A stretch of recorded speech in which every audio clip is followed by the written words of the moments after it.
ఇదే కాలేజీలో తన తల్లి అండ్ తండ్రి ఎవరైతే రాజీవ్ గాంధీ గారు అండ్ సోనియా గాంధీ గారు కూడా ఇక్కడనే చదువుకున్నారు అనమాట. దీంట్లో చదువుతున్నప్పుడే వారి మధ్య ప్రేమ మొదలై పెళ్లి కూడా చేసుకున్నారు. అతను చదువు అయిపోయిన కొంతకాలం లండన్ లోని మానిటర్ గ్రూప్ అనే మేనేజ్మెంట్ కన్సల్టెన్సీ కంపెనీలో జాబ్ చేసింది. జాబ్ అయిపోయాక అతను 2002లో ఇండియాకు వచ్చేసింది. వచ్చి ముంబైలో ఓన్ గా బ్యాకప్ సర్వీసెస్ ప్రైవేట్ లిమిటెడ్ అనే టెక్నాలజీ అవుట్ సోర్సింగ్ కంపెనీని స్టార్ట్ చేసింది. అతను ఇప్పుడున్న రాజకీయాలను గమనించి అన్ని తెలుసుకొని తాను రాజకీయంలోకి వస్తానని మే 2004 ఎలక్షన్స్ లో పోటీ కూడా చేస్తానని ఒక ప్రెస్ మీట్ లో చెప్పాడు. తన తండ్రి రాజీవ్ గాంధీ గారు అప్పట్లో పోటీ చేసి ఎన్నికైన ఉత్తరప్రదేశ్ లోని అమేథీ నియోజకవర్గం నుంచి లోక్సభ ఎలక్షన్స్ లో పోటీ చేసిన రాహుల్ గాంధీ గారు ఎవ్వరూ ఊహించని విధంగా ఆల్మోస్ట్ 1,00,000 ఓట్ల భారీ మెజారిటీని గెలిచారు. అతను తన పార్టీ కార్యకర్తలతో చాలా ఫ్రెండ్లీగా ఉండేవాడు. అతడు అందంలో, నిజాయితీలో కానీ హెల్పింగ్ లో కానీ అతనికి ఎవరు పోటీ లేదు. అందుకు తన పార్టీ కార్యకర్తలు ముద్దుగా అతన్ని యువరాజు అని పిలిచేవారు అనమాట. అతను ఎంపీగా ఎన్నికైన తర్వాత పార్టీ అన్ని విషయాలు ఇతను చూసుకోవడం మొదలుపెట్టింది. అతనికి పార్టీ పట్ల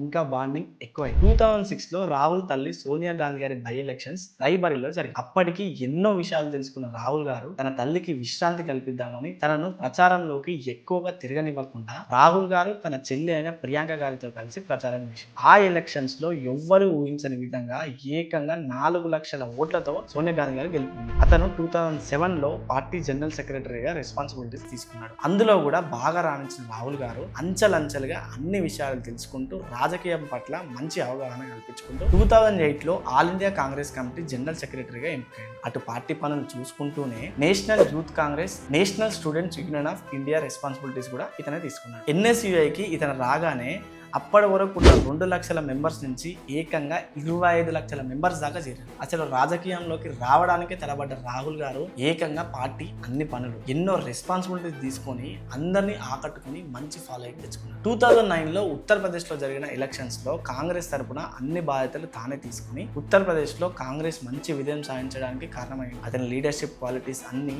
అందరినీ ఆశ్చర్యపరిచింది. అసలు కాంగ్రెస్ ఒక్క సీటు కూడా గెలవడం కొంచెం కష్టంగానే ఉండేది. దానికి అతని స్ట్రాటజీస్ ఉపయోగించి ఆల్మోస్ట్ 22+ సీట్స్ గెలిపించి కుల ఊపిరితో ఉన్న పార్టీకి ప్రాణం పోసింది.